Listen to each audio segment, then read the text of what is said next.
Were you sleeping? Yeah, were you sleeping? I'm so tired, Mama. Are you tired too? Yeah, hi, baby. Hi. See, that right there is what makes everything all better, right? Say puppies. So welcome back, everyone.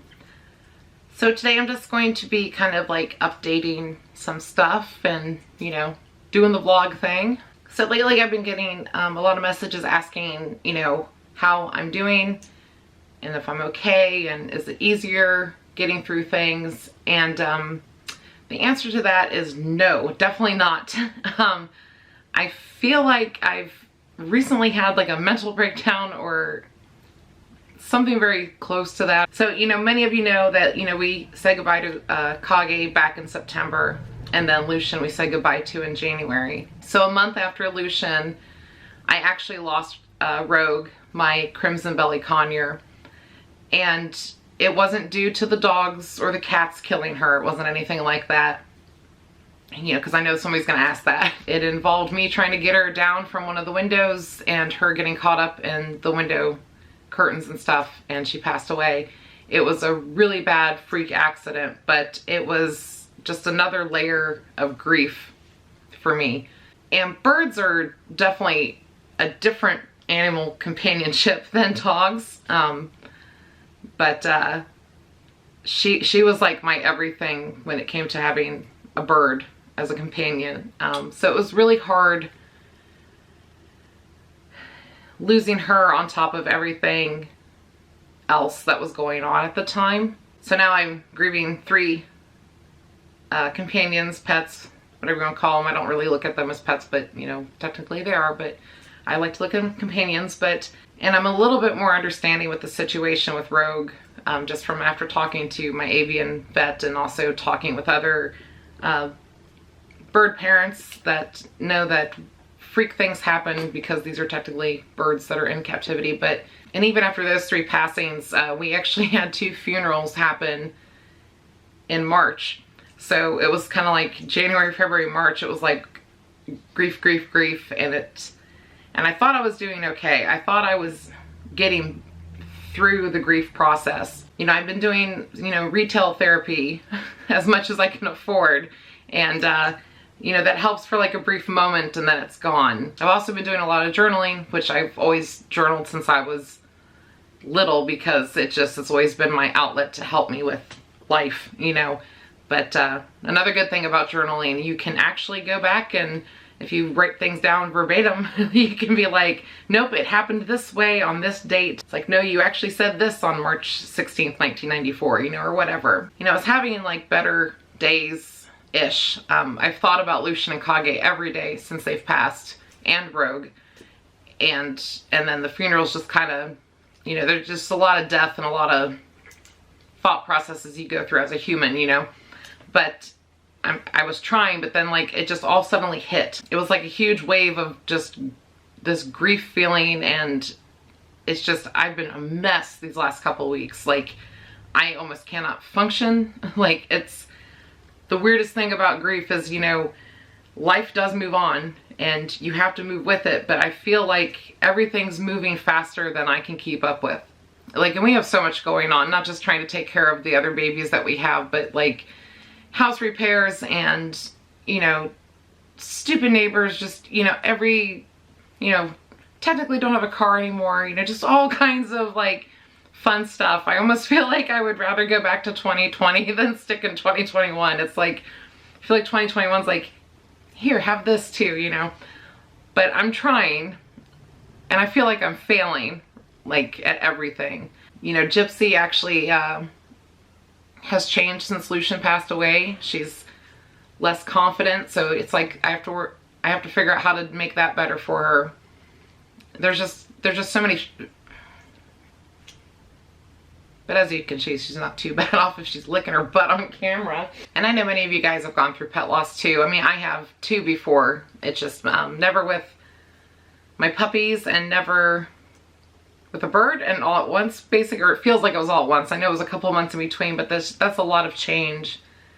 And I'm having trouble you know, figuring out new routines, and I'm having trouble with keeping up with the house because I started all these projects inside and outside, and it's like, I know I need to refocus and I need to like rethink things. The last few weeks have just been a mess, like for me mentally. Like I'm really missing Lucian. Like that dog, anytime I was stressed out or crying, he knew how to comfort me. Like he knew like, Mama, come here and hold me. I'll snuggle into you, you know, and I didn't realize how much I depended on him for all my stressful days and emotional days, or even Kage, like just to get one of his little fuzzy bear hugs. Kage wasn't much of a cuddler or a hugger, but you know, he would give one when you knew you needed one. So and not that my girls aren't comforting. Silver's old and she doesn't like to be held. I know she wants to try to comfort me, but she doesn't. And the girls, the poor girls, when I'm crying hysterically, they think something's so wrong, they run and hide, and then they'll sneak up and try to give me a hug, which I try to calm down the tears for them on that. But I know they're going through stuff. Like I said, Gypsy definitely has some retraining to do on confidence. She's so unconfident now without him.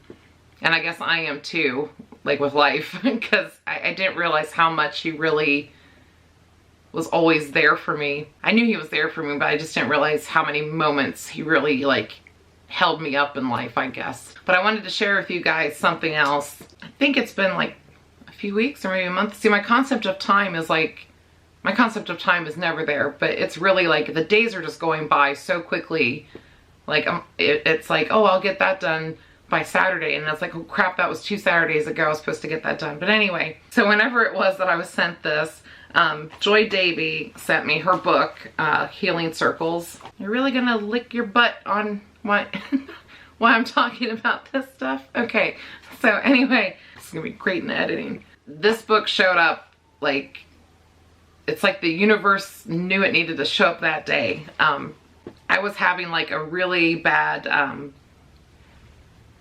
mental breakdown day and I was really feeling so alone, like nobody was there to really want to listen anymore about all my grief, because it's like, who wants to talk to somebody who's crying and depressed all the time, you know? And then, you know, her book showed up in the mail, which thank you again, Joy, because yeah, it's done wonders to help me through this process. I know I need to process way more. And one thing that really struck a chord with me, which I can't remember if it's towards the beginning, I'm pretty sure it was towards the beginning of the book. But there was one thing that was mentioned in here about losing basically like your identity when you lose a pet. And that really hit home, like, because there was something I was feeling like I couldn't put into words or figure out. And when I read that, it was really like, oh my God, that's part of it. That's definitely a huge part of it, because I'm no longer the dog mom with 5 dogs. You know, I catch myself, you know, when I talk to people, when I'm walking Gypsy and Clea, you know, I always used to say, yeah, I have two more healers at home. Or I would say like, oh yeah, I have 5 dogs total. Or yeah, we have 4 healers and we have a Kaiken, you know, like all those, I feel like it's a weird feeling, and they're always going to be a part of me, and they're always going to be part of who I am regardless. And I'm always going to remember all my pets. I mean, they really do leave a mark on your heart, paw prints on the heart, you know. But that was something that really hit home reading this. And I read this slowly because lots of tears, you know. but I think if you know somebody going through grief, or, you know, somebody who is about to lose a pet through euthanization or anything like that, you know, I would recommend giving them this book, because reading the stories of what other people went through and reading how they feel during the process or feel after the process, you know, all of it is actually really well put together and done in this book. But again, Joy, thank you for sending me a copy, and yes, anybody check it out. You can get it on, I know it's on Barnes & Noble and probably still Amazon, I think, too. Anywhere where books are sold. But yeah, all the grief and just all the stressful stuff we're going through currently with other things, it's just so hard for me to like function, and that's driving me crazy. Like my downtime is like so, it's a very bad depression. I know that. Like I've had depression my whole life, but like this grief has sent it into something that I've just never been that far into before. So to everyone who has messaged me, or if you've left a comment of condolences, like there's so many people that have actually reached out during all this. I really, really appreciate all of it. Like I can't tell you how much I appreciate it. Like I don't have very many people in my personal life. Like I have people, but they're just a couple of people. So having that much support from strangers is just, it blows my mind. And I can't find the words to express how much it means to me, except thank you. Yeah, I don't know what happened this past month. It was like a total meltdown, like almost every day. But anyway, I'm trying. So thank you for hanging in there with me. I really, really appreciate that too. Okay, anyway, thank you guys so much for listening. And remember to click all the buttons. And I will see you next time. Bye. I don't think they know how to spell cattle dog though, because it says Australian Shepherd on it. Whoa, okay. Just like a cattle dog, they always stick their tush in your face, right? Yeah, this was a good grief purchase. So, little cattle dog with some wings. So, and cow dog sticking its butt to you too. So, it's like it knows what it's supposed to do.